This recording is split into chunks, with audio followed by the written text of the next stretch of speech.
The live TV, सच सबसे आगे। Hello दोस्तों, मेरा नाम राशिद जहीर है और आप देख रहे हैं द लाइव टीवी। इटावा के एसपी के थप्पड़ मारा गया था, आपको याद होगा, भूलेंगे तो शायद नहीं, क्योंकि अभी हाल ही का वाकया है। ब्लॉक प्रमुख इलेक्शन के अंदर भारतीय जनता पार्टी के नेताओं ने जिस तरह से पुलिस की पिटाई की, उसकी जद में वहां के एसपी सिटी प्रशांत कुमार भी आ गए थे। आपके स्क्रीन पर एक खबर लगा के हम अपनी बात बताना चाहते हैं। ये हिंदुस्तान ने छापा है, आपकी स्क्रीन पर पढ़ भी सकते हैं, मेरी बात को सुन भी सकते हैं। इटावा में एसपी सिटी ने नेताओं से हाथ जोड़कर कहा, देखिए हाथ जोड़ करके ये एसपी सिटी इस वक्त खड़े हैं, किनके सामने खड़े हैं ये आप वीडियो में देखेंगे, भारतीय जनता पार्टी के नेताओं के सामने। इटावा में एसपी सिटी ने नेताओं से हाथ जोड़कर कहा, आपके लोगों ने मुझे मारा थप्पड़। इस थप्पड़ की गूंज, ये फिल्म का डायलॉग नहीं सुना रहा हूं मैं आपको, जो कर्मा फिल्म आपने देखी थी, लेकिन इस थप्पड़ की गूंज वाकई पूरे प्रदेश में, पूरे देश में गई कि पता ये चला कि भारतीय जनता पार्टी के नेता कितने निरंकुश हो चुके हैं। उन्होंने उस तंत्र के साथ भी बदतमीजी शुरू कर दी है जिस तंत्र ने उनके साथ मिलकर के जिला पंचायत के हों या भारतीय या ब्लॉक प्रमुख के सारे इलेक्शन जितवाने में भूमिका निभाई। ऐसा आरोप जो है वो विपक्षियों का भी है और अखबार और टीवी के अंदर भी ये बात किसी हद तक दिखाई जा रही है। सोशल मीडिया पर एक ये वीडियो वायरल हुआ जिसमें एसपी जो है इटावा के, जिनका नाम बताया जाता है प्रशांत कुमार, वहाँ के एक भारतीय जनता पार्टी के नेता, हम आपको पढ़कर सुनाना चाहते हैं कि उनका आरोप है, बढ़ापुर ब्लॉक है यहाँ पर इटावा में, और वहाँ पर जो प्रमुख हैं इस प्रमुख ब्लॉक प्रमुख के चुनाव में, इसमें बताया जाता है कि दोनों संगठनों का, यानी कि समाजवादी पार्टी और भारतीय जनता पार्टी के लोगों का झगड़ा हो गया। और उसके अंदर हुआ यूँ है फिर कि वहाँ पर भीड़ आई भारतीय जनता पार्टी के नेताओं के साथ और उनके साथ बदतमीजी हुई। किन के साथ? वहाँ के जो एसपी सिटी हैं उनके साथ थप्पड़ मारा गया, उसकी गूंज हुई, प्रशासन उसमें हरकत में आया और अब आके उस नेता के खिलाफ और 100-125 भारतीय जनता पार्टी के कार्यकर्ता और हैं, उनके खिलाफ मुकदमा कायम कर दिया है। पुलिस ने जब ये देखा कि अब हमारे ऊपर ही हमले होने लगे हैं, उसके बाद पुलिस तंत्र हरकत में आया, शायद हाईकमान से भी कुछ आदेश होंगे, तब जाकर उन्होंने इस काम को किया कि उनके खिलाफ एक मुकदमा कायम किया है। अब पूरी खबर हम आपको सिलसिलेवार बताते हैं। हिंदुस्तान के अंदर ये खबर छपी है, इसके अंदर लिखा है कि बवालियों को खदेड़ने के लिए SP city Prashant Kumar police बल के साथ मौके पर पहुंचे। स्थिति को संभालते इससे पहले उपद्रवियों ने उन्हें थप्पड़ मार दिया। पुलिस अफसर को थप्पड़ मारने की खबर भाजपा नेता और विधायक को भी पहुंची, वो मौके पर पहुंच गए। भाजपा नेताओं ने देखते हुए एसपी सिटी प्रशांत कुमार ने उनके साथ हाथ जोड़ दिए और बोले, आपके लोगों ने मुझे थप्पड़ मारा है। पुलिस अफसर को नेताओं के सामने हाथ जोड़ते देखते किसी ने वीडियो बनाया और वायरल कर दिया। ये खबर है। अब इसके अंदर हम थोड़ा बताते हैं वो कौन नेता हैं जिनके बारे में बताया जा रहा है कि रिपोर्ट हो गई है, मुकदमा दर्ज हो गया है। इस बढ़ापुर इलाके में, जो इटावा के अंदर ब्लॉक प्रमुख का इलाका जो कहलाता है, यहाँ पर बता रहे हैं कि ये सपा की ओर से सपा एमएलसी राकेश यादव के भतीजे आनंद यादव, जबकि भाजपा की तरफ से गणेश राजपूत हैं।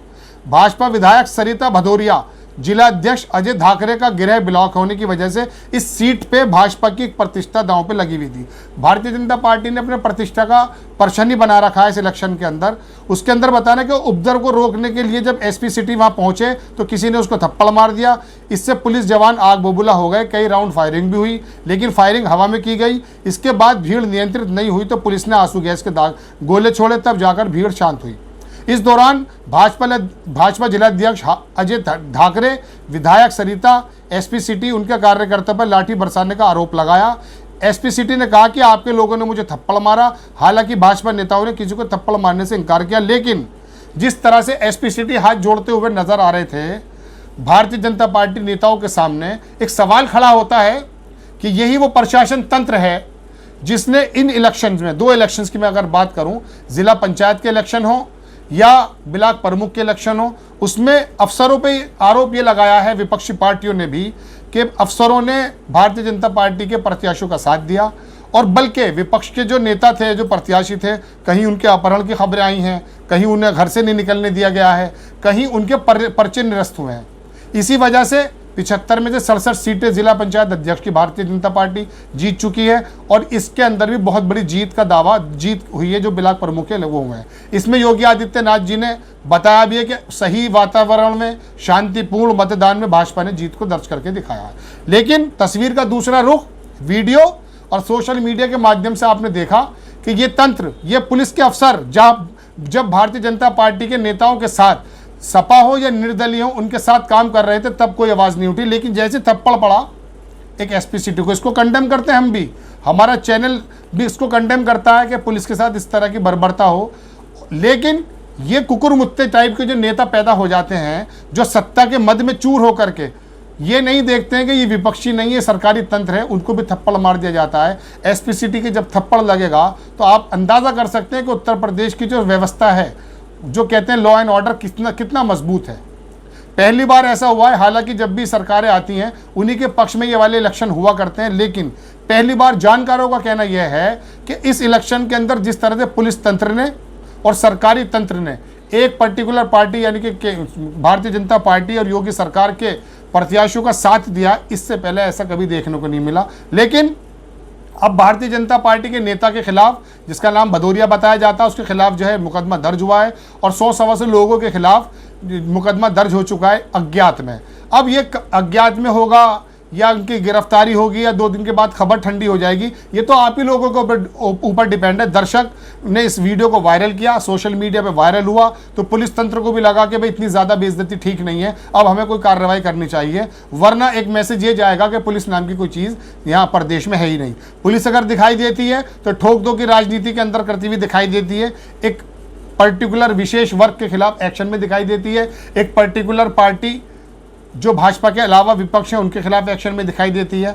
लेकिन अब कंडीशन यह है कि भारतीय जनता पार्टी के नेता सत्ता के मद में इतने ज़्यादा चूर हो चुके हैं कि वो आगे बढ़ करके जो उनका साथ दे रहा था सरकारी तंत्र, उसको भी थप्पड़ मारा जाने लगा है। अब अपनी खींच मिटाने के लिए पुलिस प्रशासन ने ये किया है कि भारतीय जनता पार्टी के उस नेता को नामजद करते हुए मुकदमा कर दिया है और कुछ लोगों के खिलाफ रिपोर्ट कर दी गई है। अब हो सकता है इसके अंदर भी कोई समझौता हो जाए, जैसा भी आपने देखा कि अभी एक पत्रकार को एक वो सीडीओ मार रहे थे, आज उनका फोटो नजर आया कि उन्होंने माफ़ी मांग ली है और उसको लड्डू खिला रहे हैं। पत्रकार को, कैमरामैन को सड़क पे गिराकर मार रहा है सीडीओ, और उसके साथ एक भारतीय जनता पार्टी का या कोई दूसरी पार्टी का नेता भी उसको मार रहा है। हम उसके बारे में श्योर नहीं है। पुलिस की मौजूदगी में, प्रशासन की मौजूदगी में एक आम आदमी लातों से मार रहा है एक पत्रकार को, एक कैमरामैन को, उसके अंदर समझौता हो गया है। तो ये जो केस है, जो हुआ है, वो भारतीय जनता पार्टी के खिलाफ वो जेल जाएगा या आने वाले वक्त में समझौता हो जाएगा। ये तो एक लूरा कुश्ती कहते हैं कि आपस के अंदर ही वो गेम हुआ, आपस में खेल हुआ और आपस के अंदर रिजल्ट बांट लिया गया, ऐसा भी संभव हो सकता है। लेकिन वीडियो के वायरल होने से पुलिस की किरकिरी हुई, पुलिस को एक्शन में आना पड़ा और पता चला कि उनको भी अपना इकबाल बुलंद करने की बात, लॉ एंड ऑर्डर करने की बात है, तो उन्होंने मुकदमा दर्ज कर दिया। लेकिन बड़ी बात, भारतीय जनता पार्टी के नेता के खिलाफ मुकदमा दर्ज हो गया। देखना यह है कि वो कब गिरफ्तार होता है और किन धाराओं में जेल के पीछे जाता है, जिसकी संभावना अक्सर कम नजर आती है। द लाइव टीवी, सच सबसे आगे।